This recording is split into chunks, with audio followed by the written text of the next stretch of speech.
Hi, boys and girls. Mrs. Collins and Pippa here. We're here to read today's story. I was busy at school today. It was pack up, pick up day. I got to see some of you and your grown ups. It was great.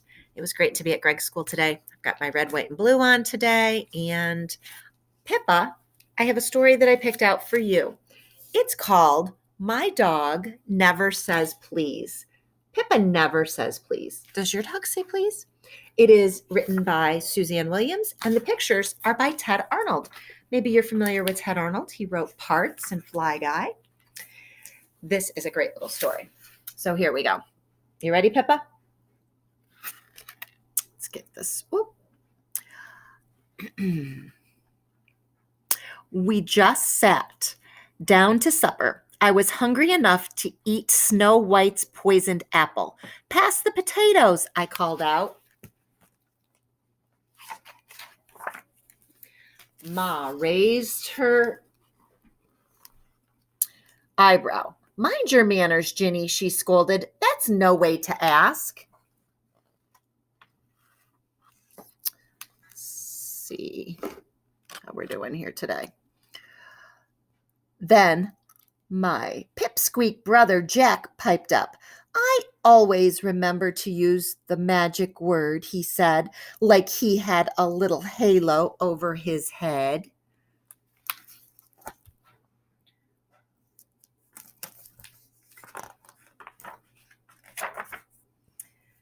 Sorry, Pip.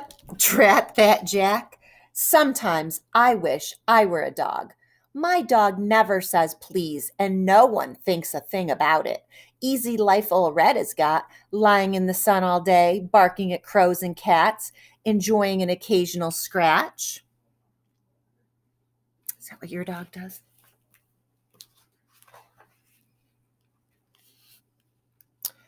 I grabbed a chicken leg as the platter went sailing by and tore into it, pretending I was a dog with a bone. Chew with your mouth closed, Ginny girl, Pa said sternly. No one wants to see what's going on inside your mouth. And use your napkin, added Ma. You've got gravy on your chin. Ginny's disgusting, said Jack, making a show of cutting his chicken into teensy little pieces.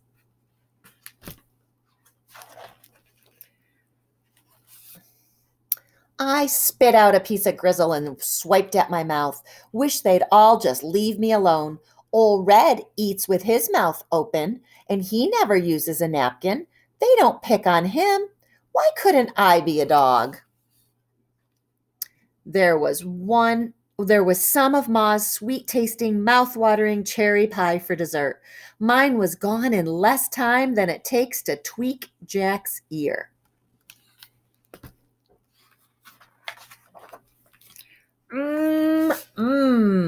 I said, running my tongue over my plate to get the last sticky drops of cherry juice.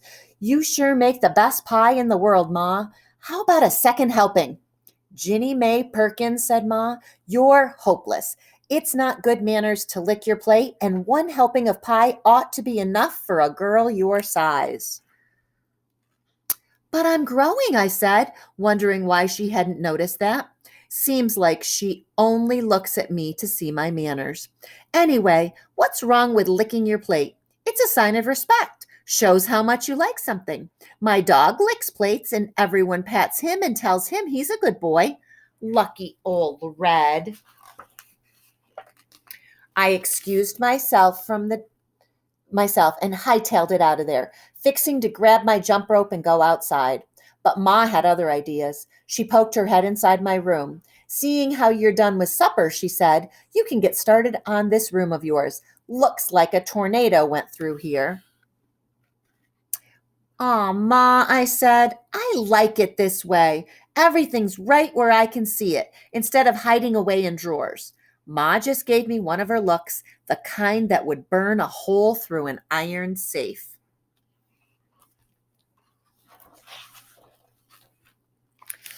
While I was picking things up, old Red helped himself to my bed. He scrunched up in the covers and settled down for a snooze.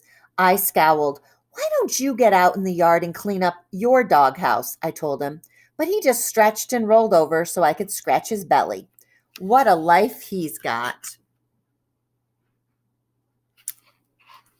Pippa likes it when we scratch her belly. I finished my room, grabbed my jump rope, and headed for the back door, figuring to sneak out quietly before Ma could see me and think up something else for me to do. I had one foot out the screen door when Jack, that little tattler, started hollering. Ma, he bawled, Ginny's going outside in her bare feet. Ginny May, Mom called, put something on your feet. Pa's been hammering out back, and there's likely to be nails around. First thing, you'll go poking one through your foot.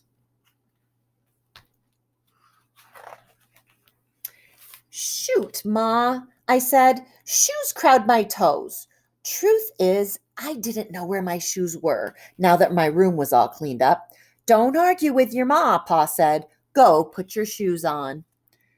I let go of the screen door. Old Red must have heard it squeal, because all of a sudden he streaked by, almost knocked me over as he pushed it open and leaped outside. I sure didn't notice any shoes on his feet. Talk about unfair. Seems to me a dog's life is much better than mine. And the more I thought about it, the madder I got, till finally I just sort of boiled over. You treat old Red better than you treat me, I yelled, correcting my manners and making me work all the time. And I hate wearing shoes. I want to be a dog. Then, try as I might to hold them back, tears poured out of my eyes like a darn waterfall. Ma hurried over and laid her hand on my shoulder. Jack snickered, but Pa shut him up with a look. Pa scratched his head. You want to be a dog? Yup, I said, still sniffling. I sure do. There she is, dreaming what it would be like to be a dog.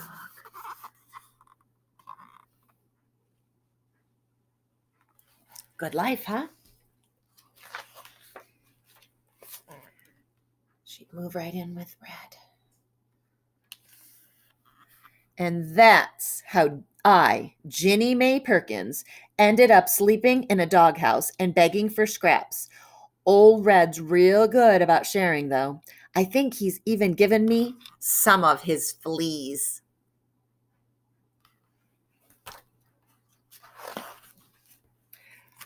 But I do miss Ma's cooking.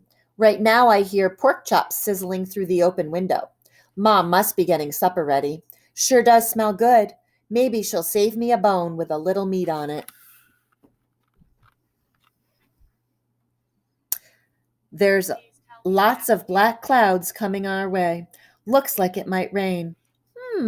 I wonder if this doghouse leaks.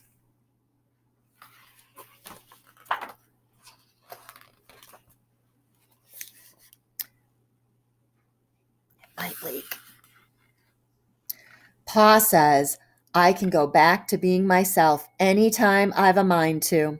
So maybe I'll just saunter on in and wash up for supper.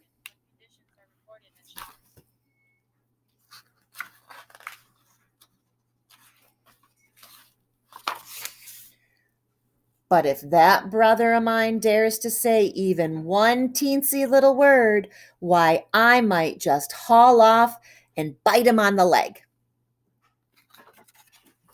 The end. And that's the story of My Dog Never Says Please. Pippa, where'd you go? Come on. Where'd you go? Come on. And she's back. Come here. Come here. And she's ready for a treat. So, boys and girls, how was your first day of phase 2 of our learning today? Did you get on your computer, your Chromebook, do your packet? Are you guys doing well? Ready to get back in the swing of things? We miss you, don't we, Pippa? We miss the boys and girls at Greg's school. Be well. I will sign in and do another story tomorrow. Goodbye. Goodbye. Goodbye.